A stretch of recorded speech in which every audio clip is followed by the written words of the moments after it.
you know me, I'm just a comedian. No, I want this to be like a first date for us. Yeah, so we can get intimate. And it's a first date between me and my closest 45 people that we're banging, so I'm just a huge slut on that one. But as a guy, I'm gonna take out all the stops for the date. I'm gonna take you out to get some dinner at some place exotic and foreign. A little taste of Europe. A little place I like to call the Swiss Chalet. So, let's do that. And it's on me, I got a coupon in the mail, so let's fucking party. But if it goes well and we dinner and dine, maybe we'll go for a little ice cream afterwards. Who knows what'll happen. If you're getting first date ice cream, what would you get? I'm just putting you on the spot, ice cream, any flavor. That's a brand name, just pick the flavor. No, just to fuck with you, we're getting Baskin and Robbins. Cookie dough. That's a bullshit first date. You're not getting a second date, You can do over the pants stuff, but I'm not gonna call you back afterwards with that ice cream. But, okay, so luckily I ordered the ice cream for us already, so we both got mint chocolate chip in this scenario. Except you got a cone and I got the cup. Because something in all my years I've realized is that as a man, there is no heterosexual way to eat an ice cream cone out in public. Scenario number one, how I like to play with my ice cream cone, I like to act aloof with it. Like it kind of surprises me, like I know it's there, like, oh hey, what's that, oh. And then I lick it. But the problem with that is, if I do it like generally by myself, it's fine. But if I make eye contact with you while I do this, that's some shit no one wants to see ever in their lifetime. Now scenario two, I don't look around, I just focus on my ice cream. The problem with this one is I'm gonna lick it more intensely because that's all I'm paying attention to. So I'm gonna get in on that thing. Now there becomes a moment when you see me and you're like, holy shit, this has gone beyond a tasty treat and now he's practicing. So it's like, oh fuck. But the ice cream's the best part, because we go back to my place after the date. What do? Jack Johnson, banana pancakes on there. It's a go-to. Pop in some Eat, Pray, Love for some background scenery. Just make her feel at home. And then, if you play your cards right, who knows what'll happen after, except we both know. And as the French say, we're gonna bump pissers. That's right. As beautiful as that sounds. So, clearly now you guys feel comfortable with me, that's how it would go. I can begin the show. As you can tell, I've matured. Actually, no, I fucking have. Not my body, not me, but my body. I went into the optometrist the other day, and he's like, okay, I'm gonna diagnose you. I was like, let's do it, man. He's like, you have floaters. And I was like, what the fuck are floaters? And apparently it's an actual medical thing, and I have them. Does anyone else in the audience have floaters? Woo! You can't get solidarity over disease. Like, anyone else have herpes? Awesome. When you flare up, let's touch them. Yeah. That's not a good thing, but that's awesome you have them too. Kind of blows. But they're when parts of your eyes inside, they clump together and they cause little strings to float in front of your vision, which is just a minor inconvenience. And so I told him, I was like, okay, tell me straight talk. How do we get rid of these? And he's like, you don't.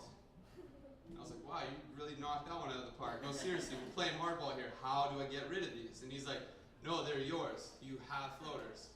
And I was like, wow, man, coming from the guys who have invented the same laser to correct your eyes, to get rid of ass hair, they can't even get these things out of my eyes.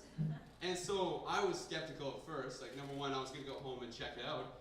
Number two, I was skeptical because an optometrist's office is inside a Hakeem Optical. So, way to go med school on that one. That's like if I had a proctologist and he set up shop in the toilet paper aisle at the Home Depot. Right on, man. Fucking great. Get a better one, I don't know. And so I go home and I was like, all right, let's do this. Google, let's figure this out. First mistake, I forgot that floaters is synonymous with a phenomenon when someone takes a crap and one of your turds decides to pull a getaway and just hover on top of the bowl. And scenario number two, I decided to Google image floater.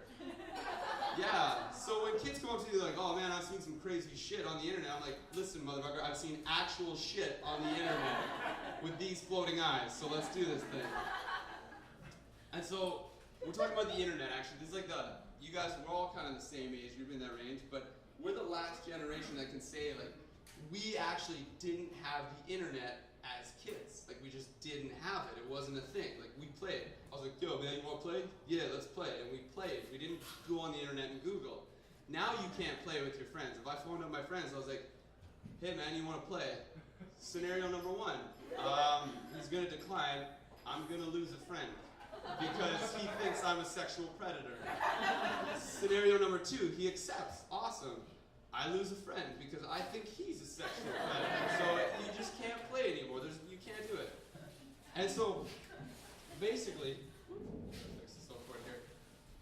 So basically, as you get older, we have the internet, but we have a different type of internet than, like, we had the original internet. We had the Wild West of internets. Like, basically, it was eBay and porn, and that was it. And these kids nowadays, they have like a nicer, more refined. Like, if I could put and describe the internet as a person, our internet was like your dirty Uncle Randy that has just molested an entire town and he's doing 5 to 10 in Chino. So that's our internet. Your internet is like, it's edgy, but it's kind of like when your grandpa forgets to do up his house coat and you can see his dick and balls. Like, that's your internet. It's cool sometimes. So, as I'm going back to the internet stuff, we've all done it. The internet's a scary place, but we've dabbled, you know, we've all checked out some adult sites. Who in here, by show of hands, who has been on some adult websites?